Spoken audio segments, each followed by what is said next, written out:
Welcome to the 100 Master Coaches series featuring master coaches from around the world.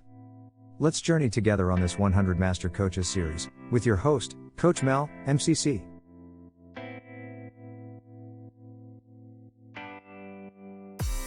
Gideon Culman is a master certified coach, and focuses his executive coaching practice serving the law and government relations firms in Washington, D.C.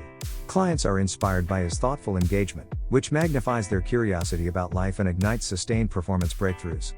Gideon translates his theoretical background into plain English, gently yet powerfully supporting clients to experience adaptive growth. Now on to the show. Hello, and welcome to the 100 Master Coaches show. This is Coach Mal, and today on the show is Gideon Culman, and he's from Washington, D.C. Welcome on the show, Gideon. Kamsa, thank you very much for welcoming me. So, tell us a little bit about yourself before we jump into interview proper. My name is Gideon Culman.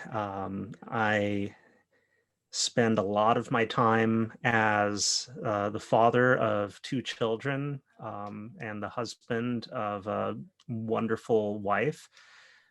I don't think I ever imagined spending as much time in close quarters with them as I have over the last 14 months.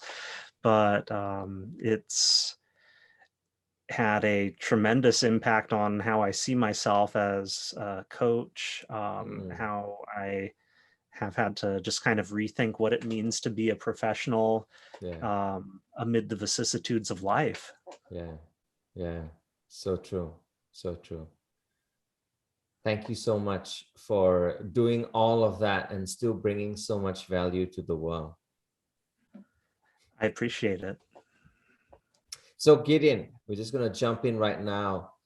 How did that coaching journey begin for you? I remember the first time I was told maybe consider seeing a coach. So I was 27 years old. I had just moved to Washington, D.C. I had I had a lot of self-regard. I had a couple of master's degrees. I had just lived for a year in Western China and Japan. I was learning Mandarin and Japanese and thought, finding a job here in Washington, D.C., a very international city, should be a shoo-in. But there are politics that you need to play, and I didn't know any of those games. And so I found myself in a temp job at the front desk of a think tank, and I was very unhappy. And I think my unhappiness showed. And there was a journalist by the name of Stefan Theil, who was a fellow at the think tank at the time. And he had recently had a wonderful experience with a coach, and he saw me looking as unhappy as I was. And he said, well, maybe you should consider talking to a coach. And I was so insulted. I was like, what do you mean I should talk to a coach? I'm smart. I have lots of potential, blah, blah, blah. I don't have problems.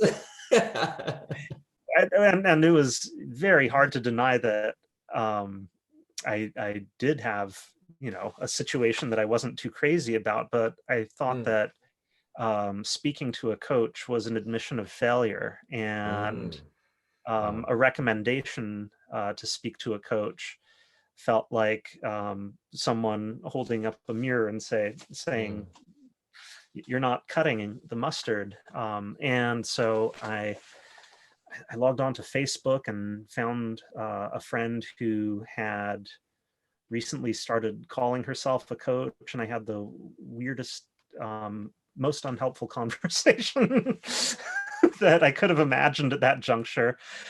And so that was my introduction to coaching. And over the course of the next few years, after really bothering everyone that I could think of, saying, hey, what should I do with my life? What should I do with my life? Someone I knew and respected said, you should go to this landmark thing that I've been Yeah. a part of. And so I got to know Landmark Education, experienced coaching there.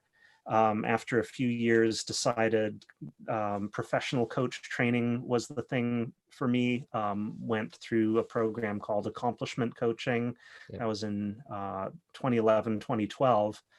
And immediately upon graduation, or right before graduation, actually, I left my job. I Mm. had enjoyed coaching clients so much, and I thought to myself, oh, wow, imagine filling all of my waking hours with what I've been doing in the evening after work or in the morning before work. And so I left full-time employment and also worked for a couple of years as a coach trainer with Accomplishment Coaching, traveling to New York monthly and to Kuala Lumpur every 3 months for a couple of years. That's so beautiful. Um, Yeah. it's probably a new world opened up for you. Sounds like it, and it actually changed your life. I mean, the the existence that I had then feels like somebody else's life for sure. Mm, mm. And it's interesting you saying that you travel to this part of the world in Asia. Tell me So some fun. of your adventures coming over to Malaysia. Um, well, I'm someone who spends a lot of time in the kitchen. I love to cook.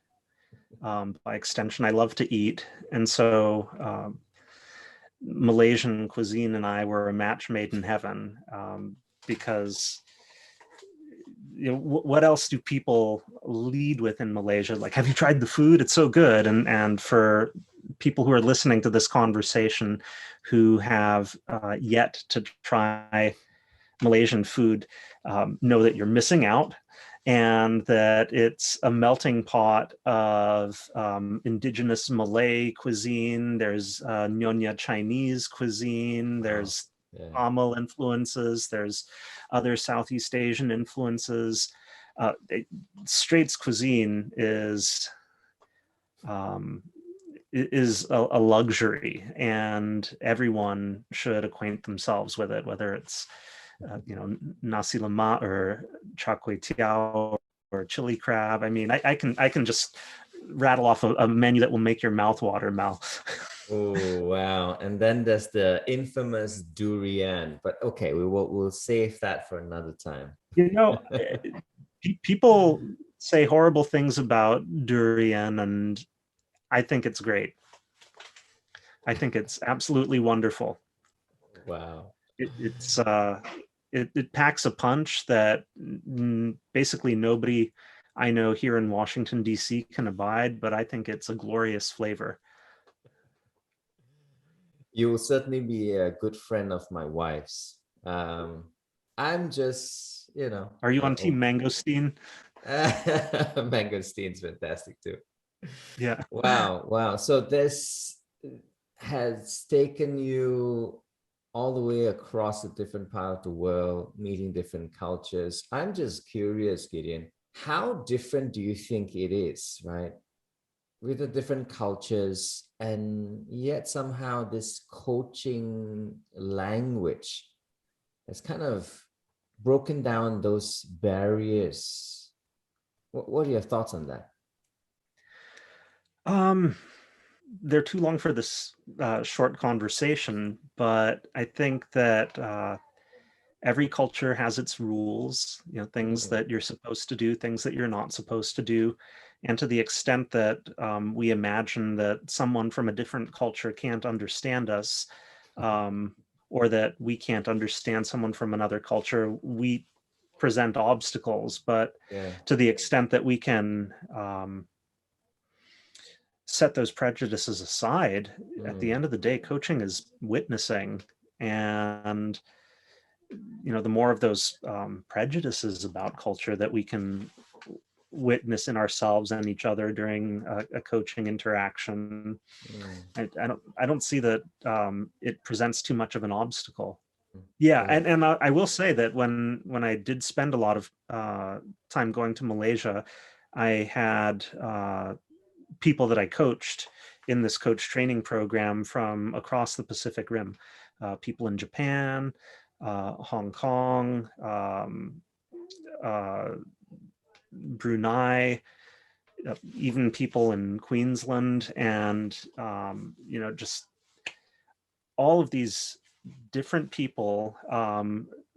And we could have had reasons to talk past each other and not understand each other, Mm. and people did present those, and you don't understand us because of XYZ, and it's like, well, perhaps that there are things that I may not understand, but I'm going to listen. I'm going to try the best I can. I have an advanced degree in Eastern classical literature and philosophy. So, if someone is throwing Confucian stuff at me or Taoist stuff at me, or, if I need to talk about characters from the Romance of the Three Kingdoms to show that, look, I kind of understand this world, Mm. I can do that, but I don't like to, lead with that. Yeah, certainly, right. There are boundaries, as you say, prejudices, and yet there's this connection that we have as human beings, firstly, and the language that is and can be commonly used, the openness. It's the listening deeper to a person versus listening on all the things that are outside and making Yeah. judgment. Right? Yeah. Gideon, it's often thought that a coach coming out the first couple of years would be their toughest. What has been your experience like in the first couple of years? That was the toughest.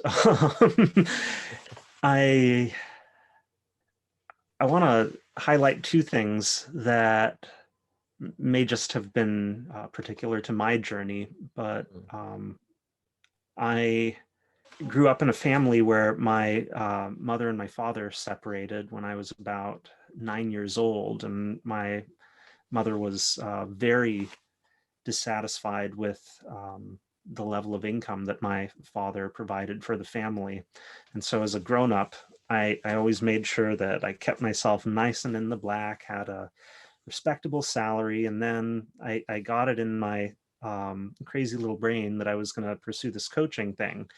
And so I left the last job I had Yeah. on a Friday, and 2 days later I met a woman that I thought, oh man, I really want to marry. And so for the first time in my life, I was actually struggling financially while I was trying to woo someone, while I got married during the first few years of marriage. And it was, I had set up my life in the years before um, leaving that professional track Yeah. to always be secure. And so this leap into coaching presented the ultimate vulnerability for me. And the etymology of vulnerable is capable of being wounded. And it was wound after wound after wound after wound on the one front that I had always made sure to never let be vulnerable before. So that was part of my first few years of coaching. And the other part that I'll highlight is just the amount of interaction, casual interaction that I had taken for granted working as part of an office that evaporated. Yeah. And I think that I'm fairly introverted, but there was a social nourishment that I got from just being around other people. And Mm. so to go from an office setting where there was always someone to go to lunch with, there was always Yeah. someone to chat with if I needed it, to go from that to nothing, and then needing to psych myself up to develop business, to just put one foot in front of the next. I was really impacted by Mm. the drop off of social interaction that I Mm. created by going out Mm. on my own. Mm. Gideon, your story will change lives when these coaches hear this. Hmm. And I've spoken to quite a few, I'm sure you have as well, where Yeah. they go through this cycle, and that's that dark cycle that it seems like they have to go through that to come out the other side. I'm just wanting to hear, how did that transpire for you, as in working on your vulnerability, and of course that area of missing out on that social element which was important for you.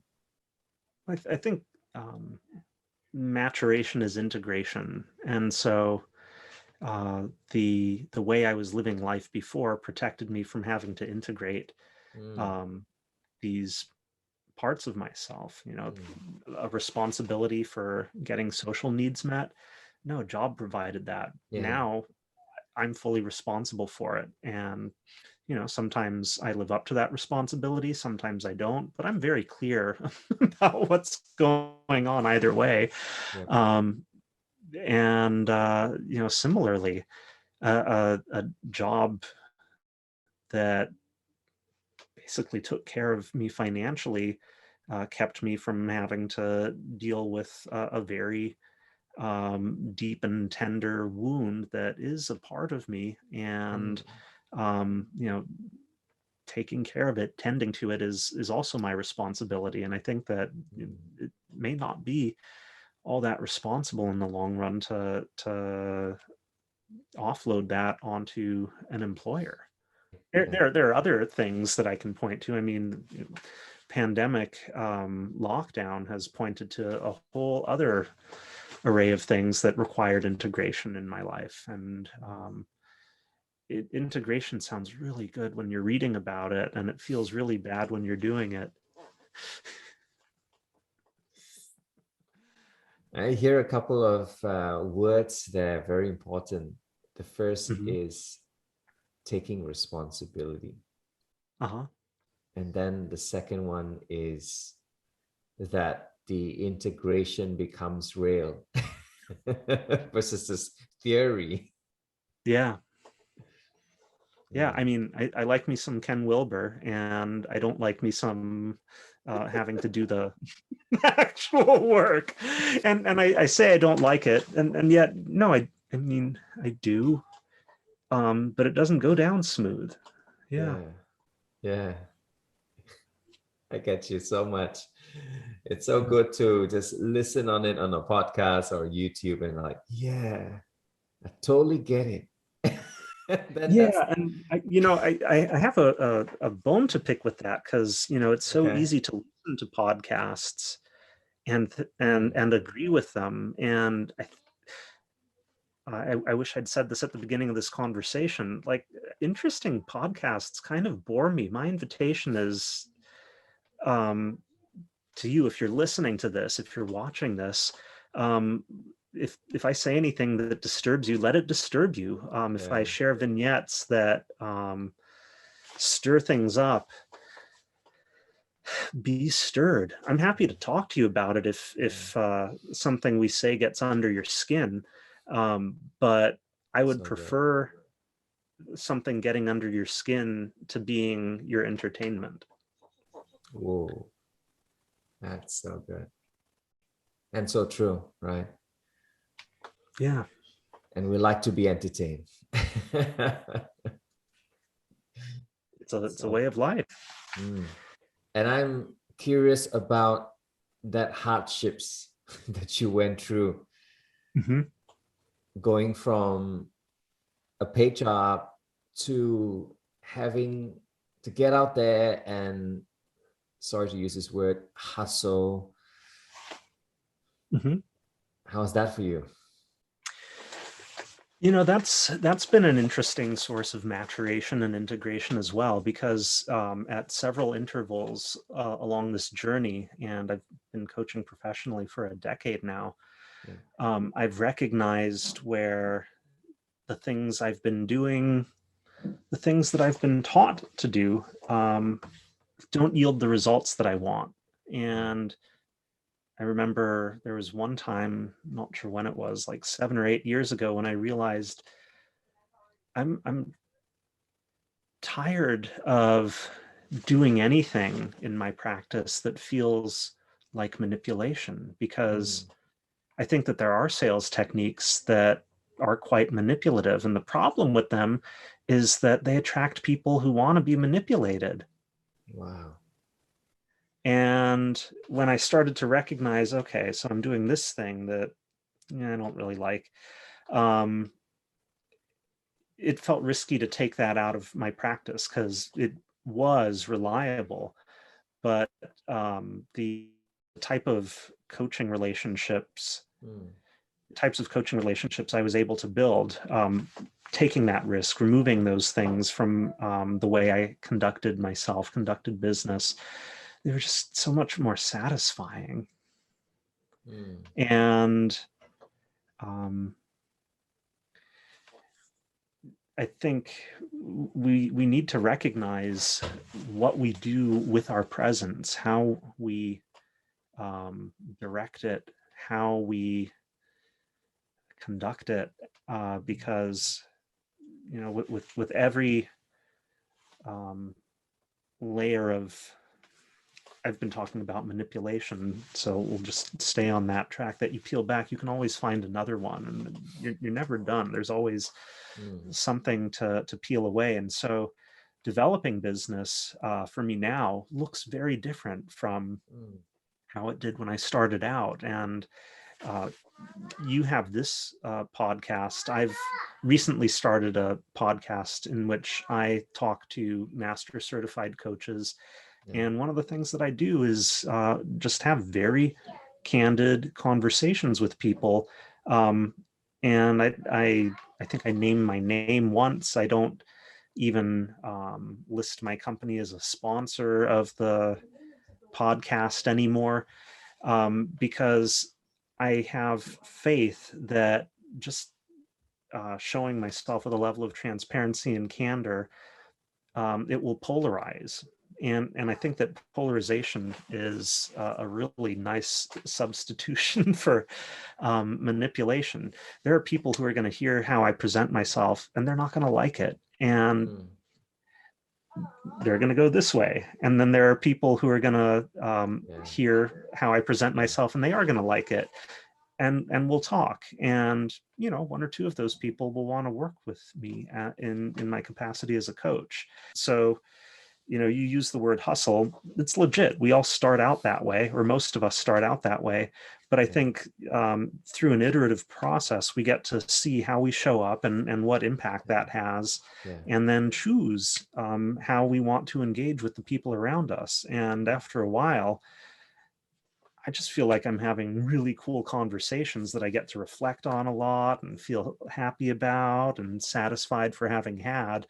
And some of those lead to business, and that's cool. Yeah. Thank you for sharing that. Really, really.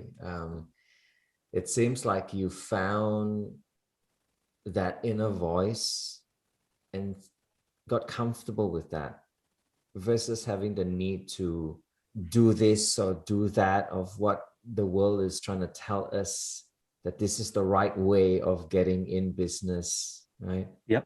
And again, it is so real, because that's what some of my coaches coming out of my program is going to be finding out along the way, right?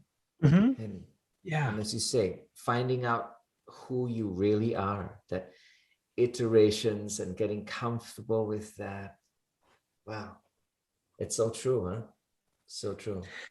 And the tips and tricks that people may suggest that we follow are but scaffolding. I love the podcast idea that was motivated by this amazing voice that I hear in the background. Yeah. And I want to honor this Yeah. person because Yeah. this is what I call unnatural. Uh-huh.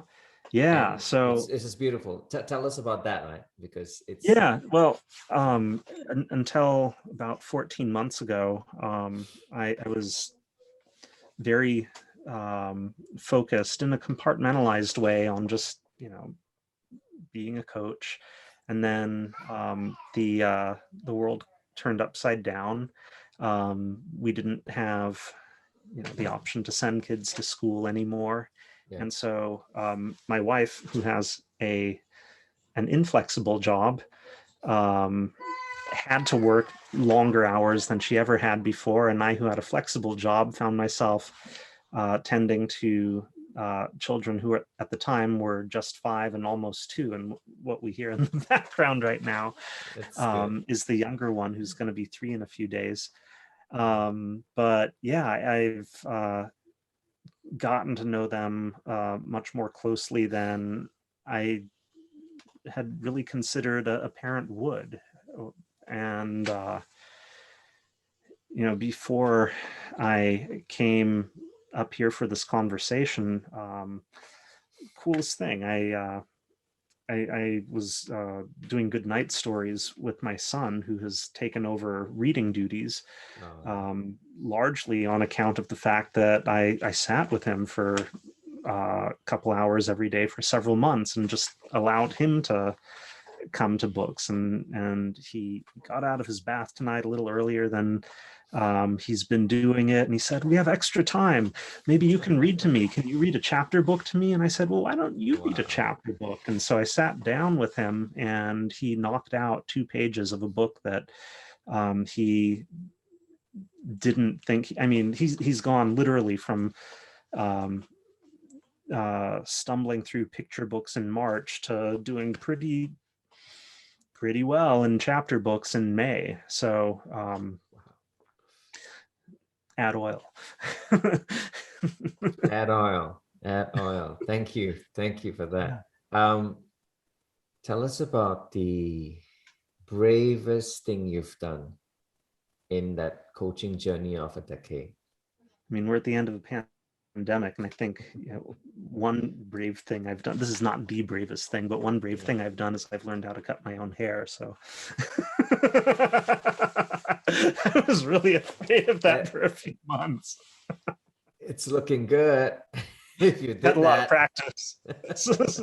But as with anything, the first few attempts are not what we want them to be. And it's kind of like sales, you read about it, you hear all the tips and tricks, and then you try it yourself and it comes out sideways, but you keep bringing yourself back to the vanity mirror with the clippers. After a while, it looks more and more elegant. What's something truly brave that I've done? I think it's not one thing, but it is recognizing that there's always need to step back, reevaluate, and make changes. I've had intervals where I've pursued higher credentials. When I went for the professional certified coach credential, I had to take apart everything I knew about coaching and put it together again. And same with the master certified coach credential, take apart everything I knew about coaching, put it together again. And why is that brave? Because it requires a kind of humility. I think that often we get by thinking that we're doing great or well enough, And that's just a way of keeping it all together in a fast-paced environment where, got to attend to this, got to attend to that. And so just thinking we know what we need to know is its own armor. And then you have to let that go to reconstitute yourself. And God forbid, record yourself and listen to it dozens of times. And for anyone who's listening to this, who's blossoming into coaching, there is nothing, and I repeat, nothing that is as effective as recording yourself and really listening to it, reading transcripts, recognizing what choices you made, what different choices you might make. I think mentorship is essential, and it is second fiddle to you looking in that mirror and doing that recording. So good. So good. Yeah. Listening into yourself. Huh? And why is it critical for coaches? Because I think of coaching as witnessing, and if you can't witness yourself, you're shortchanging your clients. Now, I conceive of coaching as alchemical witnessing by providing a seeing and a hearing of others, with the judgment and comparison and all that stuff dialed down. It allows clients to see and hear themselves with the judgment and comparison and all that stuff dialed down. You're the scaffolding for them. And if you're going to be a strong scaffolding, learn to do that for yourself. Yeah, so good. I love how you use the word scaffolding. As you go through your seasons, were there different times where you needed the scaffolding, and then there were times that you may have needed something else? That's a beautiful question. Thank you for constructing it. When I think of my own coaching in terms of scaffolding for others, I've seen the same clients come back sometimes 3 or 4 discrete times over the years, and it's as though through coaching, especially the first time, they recognize the malleability of their lives, and they build something up, go get it, and a few years later they may be back, and it's not because the scaffolding failed in any way, shape, or form. It's because it was successful, and they were able to build themselves into something with many more moving parts, something more complex, more fit for unpredictability, and then their responsibilities are greater, and they need new scaffolding to grow into greater complexity. So I think that it's easiest for me to first see in others, but it certainly applies to me. I'm thinking of one client who was building up a team and was despairing at the impossibility of marriage, and we got so far, and then a few years later, the same person comes back and says, I was on maternity leave, and my team doubled in size, and we just won this huge award, and client is relating to it as a problem. And that's why they're talking to me. But my first response is, congratulations. Everything that you're complaining about today is the fulfillment of these dreams that seemed impossible the last time we coached. What seemed impossible, it's just viewed differently, huh? Yeah, and in the light of that scaffolding, I guess there is that need for the coach to also be sensitive of where the coachee is at. Yeah. Because they are shifting themselves. they are learning, they are growing, they're going through the iterations. And I know there are people out there that are saying, "Oh no, it doesn't matter. I just use the same models and techniques on them, and it'll be fine." I wonder what's your truth with that? Um, I was actually communicating with someone earlier today Mm, who's a dear friend who was a trainee in a coach training program that I helped yeah. lead 7-ish years ago. Wow. And we were talking about how um, our view of coaching has evolved a lot since our respective early days, particularly with regard to how much of ourselves we bring to the table. And I remember very clearly, um, I shudder to think about this now, and maybe apologies are in order, but like the earliest coaching I did before going through coach training, it was like constant power struggles with the client, which is antithetical to coaching as we know it. Yeah.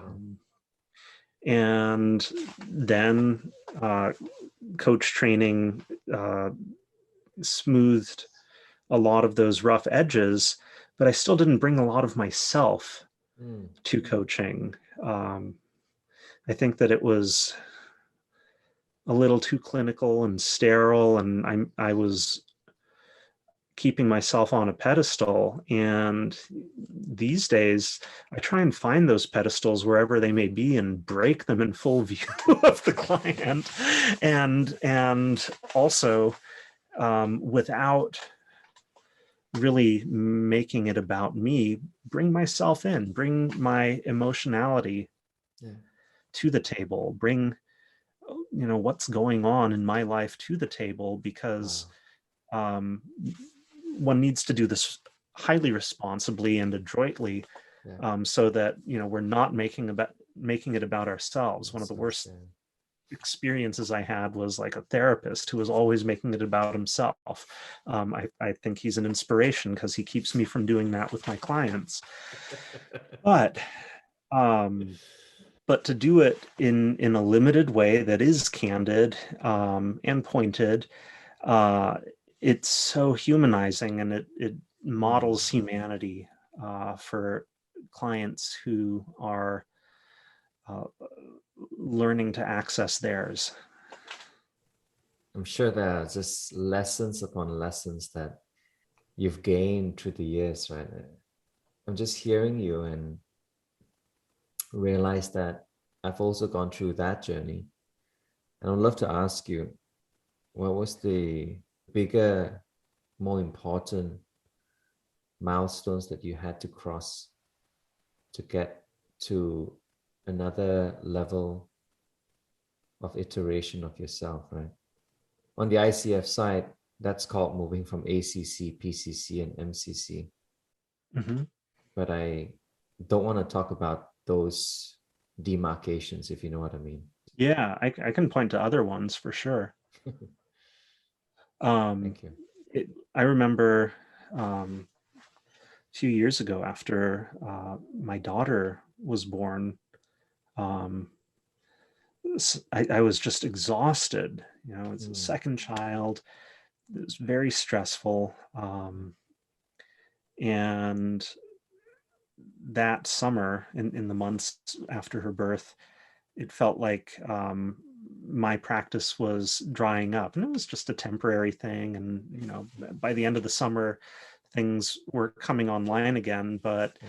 it had spooked me so badly that when someone came along and said, "Hey, would you like to um, work as a coach in my brand new consulting office? I'll pay you a handsome salary."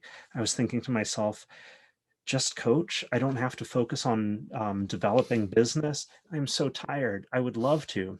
I jumped at that opportunity, and Mm, um, I was paid for a few weeks, and no coaching opportunities came in. and the other staff and I were, just getting up in arms saying, hey, look, I said I was tired of business. Look, I can do business development. Let's do this. Let's get people in. And then we stopped getting paid, and we figured out that it was like a fraudulent operation. We took them to the authorities. I had taken down my shingle in order to join this outfit.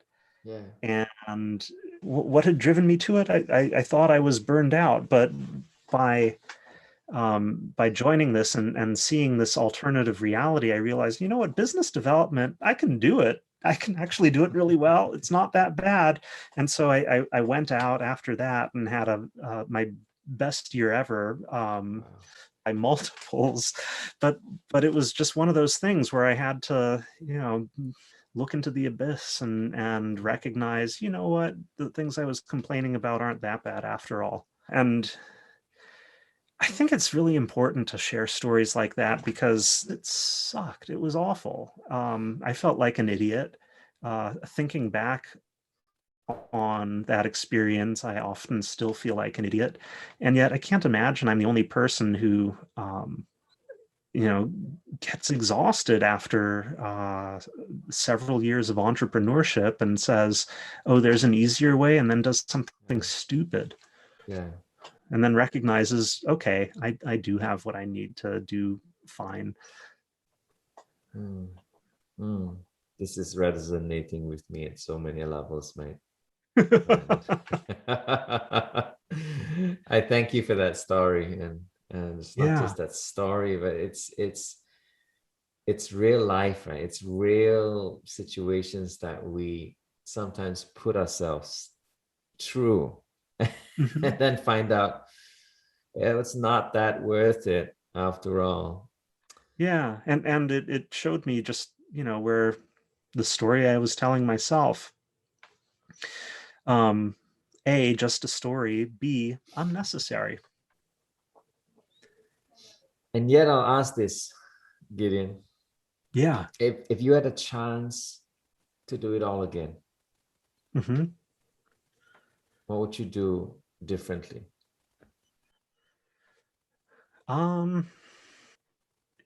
It's tempting to rearrange details, but I feel like I do that at my own peril, possibly to the detriment of things that I love in the here and now. So I'll take the pain.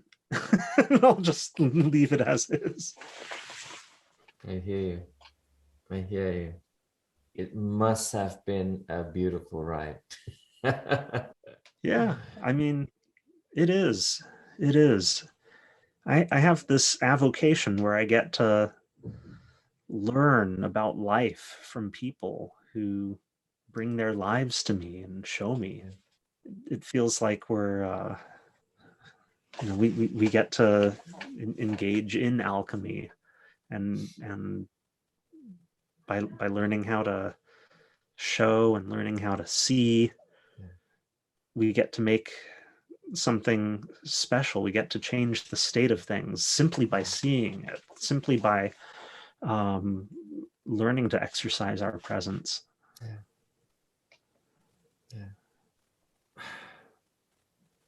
There are coaches walking in right now, Gideon. Hi, coaches. What would be your wisdom to share with these young ones? It parallels what we've been talking about, and that is, we all have stuff in our lives and in our careers that we'd probably rather not show. We'd prefer to put our best foot forward and have people see that. But imagine being able to list out those things in your biography, in your resume, that you are most ashamed of, and have nobody think less of you for it. Yeah. Wow. I could have come here and told Mel stories about all of my wonderful successes, and I don't know, it might have been cool, but I imagine that the connection that this conversation creates exists primarily because I didn't go there, and because I shared things that while I was growing up, I learned that maybe we don't talk about these things. And I'd be willing to bet that A, most people don't think less of me for it, and B, those who do may be struggling with something similar. And you know what? I see you and I hear you, and I have a lot of compassion for you. I have a lot of compassion for you because you deserve to be able to hold those pieces of your experience and not feel lesser because of them. Thank you, Gideon. You're welcome. I will close with my usual last question. Yeah. Which is that powerful question that you would love to leave behind today.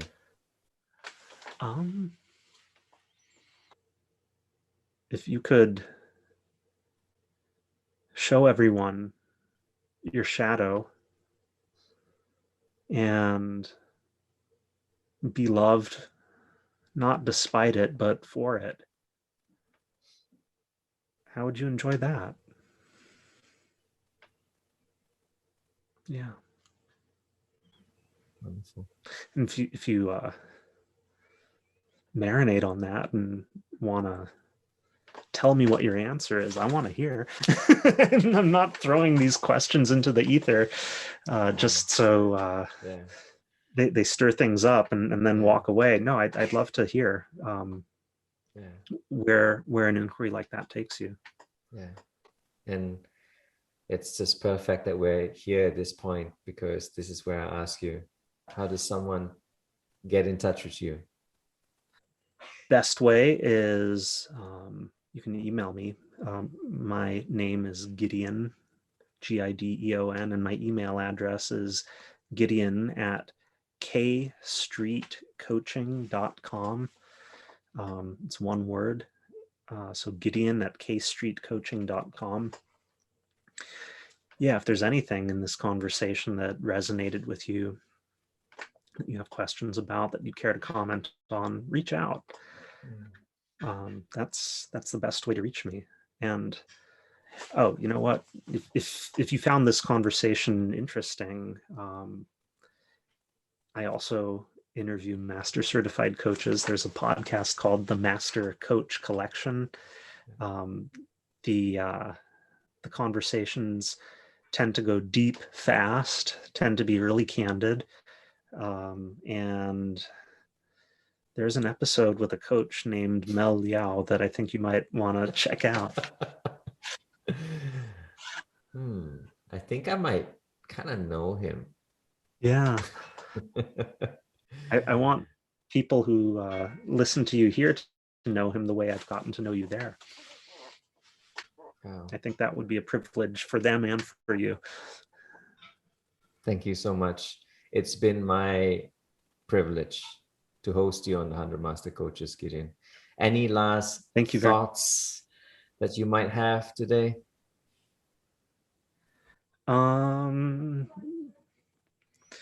Yeah, I mean, this time that we're living in right now is just ripe for integration of all these parts of ourselves that life before allowed us to compartmentalize. Lean into it.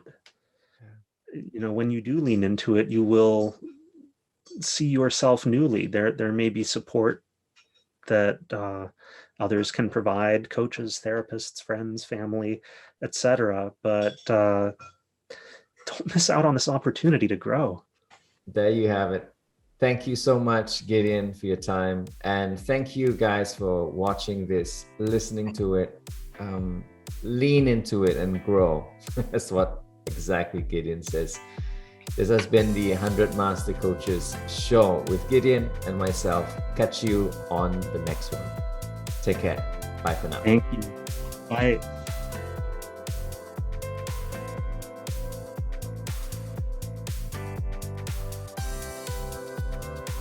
You have been watching the 100 Master Coaches series with your host, Coach Mel, MCC.